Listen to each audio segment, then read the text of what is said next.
It's with Jimmy B, Fox Sports 910. Hanging out here, Casino, Arizona, CAZ Sportsbook and Sports Bar. And it is with pleasure that we introduce Frank Sanders, former Cardinal wide receiver, who had been on this show the past 2 weeks saying that the Cardinals are going to win 10 games. And so after yesterday's upset victory, Frank, are they going to win more than 10 games? That's what I want to know after what you saw. Let's just pump the brakes here a little bit. I'm giving them a chance here. Hey, Jimmy B. Hey, Manooch, man. I know, look, I'm not changing. I'll stay at 10 right now. 10 was pretty safe for me to go about it, but I have a reason why I can go about that. I think that it was on display this past Sunday versus the Cowboys, and I've been saying this for the last couple of weeks, which is I said, I'm not trusting necessarily everything that I had seen about the players, new players coming in and all the other stuff. I say what I'm trusting is the fact that I'm looking at what I saw in the preseason. That's Drew Pretzing as the OC, the way he called plays when he had Clayton Tune as a quarterback and Nick Rallis, how he called plays as a defensive coordinator, and the way he put guys in position and the way they finished games in the fourth quarter as these guys coach these players all the way through the end of the clock in the preseason. And that is the reason why I came up with 10 games. And when you watched them yesterday, those guys did some stuff coaching-wise that continually allow guys to make plays. They put guys in good position, offense and defense.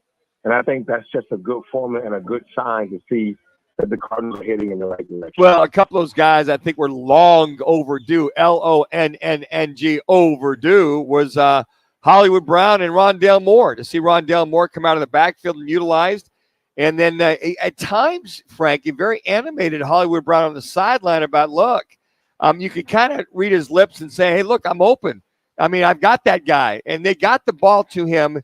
And that nice little touchdown pass at the end of the game, the little 2-yard flipper, sidearm flipper, to go down and get the ball. So I think I see the utilization when you talk about Drew Petzing. The offensive coordinator gets it, understands it, that if you got playmakers, use them.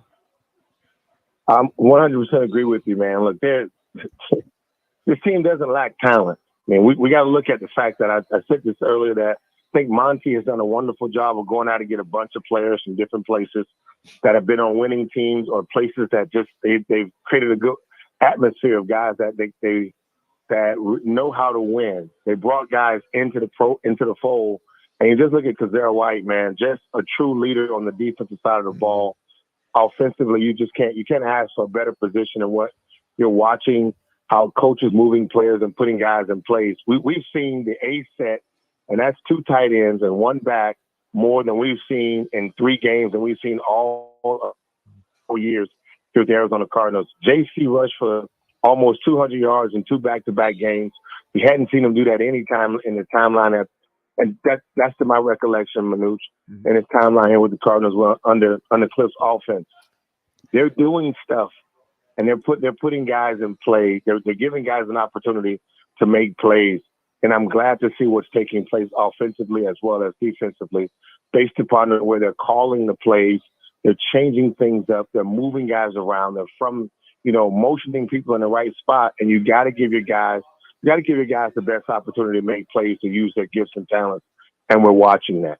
Frank, I'm real curious then, if that's what the offense was doing, what was the defense doing? Because it appeared that they had Dak Prescott, the Cowboys QB, on his heels most of that game. What did you see? You know what I like? I want to say this first. The first couple of plays, I know everybody that watched that game was like, what the heck is our defensive line doing? Those guys literally stood up the first couple of series of plays.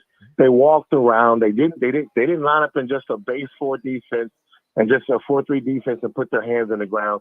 Guys were standing up, walking around, trying to confuse Dak, confusing the offensive line on what was taking place. It wasn't just the status quo, because that's what happens when you face a good coordinator, and Mike McCarthy as well as Dak. These guys, they read defenses very well, but if you move around, you got to make them change the defense. They're always ready to call an audible if the defense doesn't look like what fits the play. And I think that's just something that they did a very good job of. They took certain players away on certain plays and down and distance when they knew that he was going to try to get the ball to CeeDee Lamb. They made sure they had guys in the hole, and they tried to, bend, don't break in the running game. Of course, Dallas still was able to get over 100 yards in rushing, but the mentality was, it's not Pollard that can beat us. It's Dak, and we got to make sure we confuse him. And at the end of the game, it showed to be the truth. And I want to get back to the offense just real quick, Frank. Getting the one thing you bring about JC, James Conner, as you allude to, is that the commitment to the running game, 182 yards in the first half, 222 on the day. I think that was one thing about Drew Petzing staying committed to that running game, eating up, even though they had the ball, 25 minutes, that really helped them as far as play action passing was concerned. And I really felt helped Joshua Dobbs to be more comfortable with that offense. I totally agree with you, man. Like that's so you've heard them say this pretty much. I think I heard Josh say this very well. The offensive line came to play. Like they came to play. And so whatever that took, all that running around 2 minutes that Dallas defensive line does or did, you getting punched in the mouth. You got a guy sitting in front of you and trying to punch you in the mouth. You got to be ready for that for 4 quarters. And our O-line showed that. JC did an excellent job of running the ball, but I agree with you, Manute, 100%. You got to be committed to the mindset that what you're trying to establish and how you're trying to be ball control. You're trying to make sure you're setting up plays. The running game was an absolute viable option to what we needed to happen in order to allow that crossing route at the end of the game where Hollywood Brown could catch it, because that's the kind of stuff you need to kind of offset the defense. Great job to the OC. Great job to the defense coordinator. And again, I don't know exactly what what Coach Ganning is saying that locker room, those guys, but those guys show up and ready to play. And I like to see 1 minute. I like 1 minute. Thus far.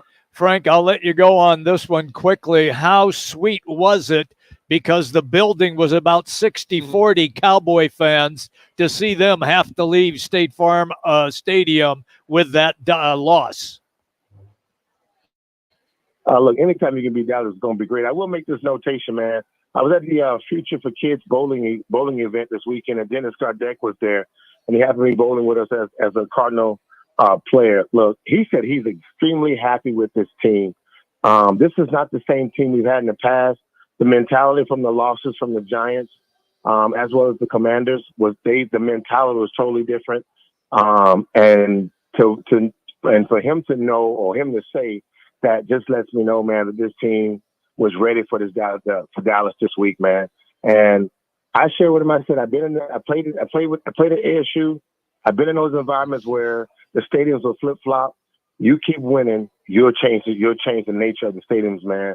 More and more as the season goes on. And he agreed with me. Awesome, dude. Awesome. Thank you, Frank. Great stuff as always. We'll talk to you next